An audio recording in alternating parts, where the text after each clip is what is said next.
एक समय था जब कैश देकर टोल प्लाजा पार किए जाते थे। फिर फास्टैग की सुविधा आई, लोगों को पैसे के लेन देन से छुटकारा मिला। लेकिन अब फास्टैग को भी बंद कर दिया गया है। जी हाँ, हाल ही में फास्टैग को भी बाय बाय कर दिया गया। लेकिन इसके लिए परेशान होने की कोई बात नहीं है, क्योंकि अब सरकार टोल टैक्स वसूलने के लिए एक नई प्रणाली लेकर आई है, जिसका नाम है जीपीएस टोलिंग सिस्टम।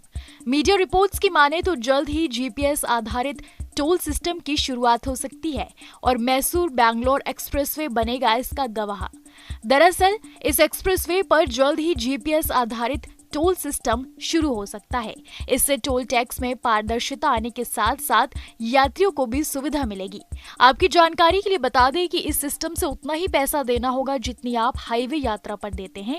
साथ ही टोल बूथ पर भी आपको भारी भीड़ से छुटकारा मिलेगा। एनएचएआई के अधिकारी की तरफ से कहा गया है कि इस सिस्टम में मोटर चालकों को भुगतान करने के लिए टोल प्लाजा पर इंतजार करने की जरूरत नहीं होगी और न ही उन्हें हाईवे के पूरे हिस्से के लिए भुगतान करना होगा। टोल शुल्क सिर्फ जीपीएस टेक्नोलॉजी का इस्तेमाल करके तय की गई दूरी के लिए किया जाएगा। इस सिस्टम को लागू करने के लिए हम ट्रैफिक, राजस्व, वाहन उपयोगकर्ताओं के व्यवहार पर डेटा इकट्ठा कर रहे हैं। जीपीएस टोलिंग सिस्टम को दिल्ली जयपुर नेशनल हाईवे पर भी लागू करने की योजना है। इस हाईवे पर इसकी शुरुआत हो जाने से लोगों को काफी आराम मिलेगा, क्योंकि यह हाईवे सबसे व्यस्त हाईवे में से एक माना जाता है।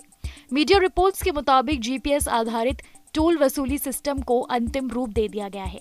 साथ ही इसे सरकार से भी मंजूरी मिल चुकी है।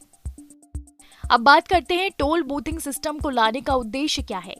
बता दें कि परिवहन और राजमार्ग मंत्रालय ने वाहनों द्वारा तय की गई दूरी को ध्यान में देखते हुए टोल शुल्क की सटीक गणना करने के लिए इसे शुरू किया है।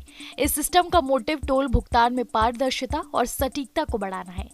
ये व्यवस्था उन 18 लाख कमर्शियल वाहनों के लिए खास है जो पहले से ही जीपीएस बेस्ड वाहन स्थान ट्रैकिंग सिस्टम से लैस हैं।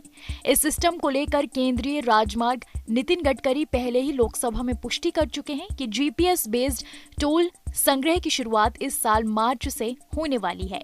बता दें कि इस सिस्टम से टोल संग्रह में बड़े बदलाव आने की उम्मीद है, जो लोगों की यात्रा को आसान बनाएगा। इसके बाद आपको बताते हैं कि फास्टैग और जीपीएस बेस्ड टोल सिस्टम के बीच में फर्क क्या है। फास्टैग टोल प्लाजा पर इलेक्ट्रॉनिक भुगतान की प्रक्रिया को सुविधाजनक बनाती है, जिसमें एक स्कैनर होता है। इससे वाहन बिना रुके प्लाजा से गुजर रहा था। जीपीएस आधारित प्रणाली के मामले में ANPR तकनीक से मापी गई दूरी के आधार पर टोल काटा जाएगा, जिससे टोल प्लाजा की कोई जरूरत नहीं रह जाएगी। दरअसल भारतीय रिजर्व बैंक ने पेटीएम पेमेंट्स बैंक पर कार्रवाई करते हुए कंपनी को 29 फरवरी के बाद किसी भी ग्राहक खाते में जमा, क्रेडिट लेन देन और फास्टैग टॉपअप स्वीकार करने को बंद करने के लिए कहा था, जिस पर गैर अनुपालन का आरोप है। बाद में सामूहिक रूप से जनता के हित का हवाला देते हुए इसकी समय सीमा 15 मार्च तक बढ़ा दी गई थी। कंपनी को किसी भी टॉपअप, प्रीपेड उपकरण, wallet, national common mobility card, FASTag के संचालन से भी प्रतिबंधित किया जा चुका है।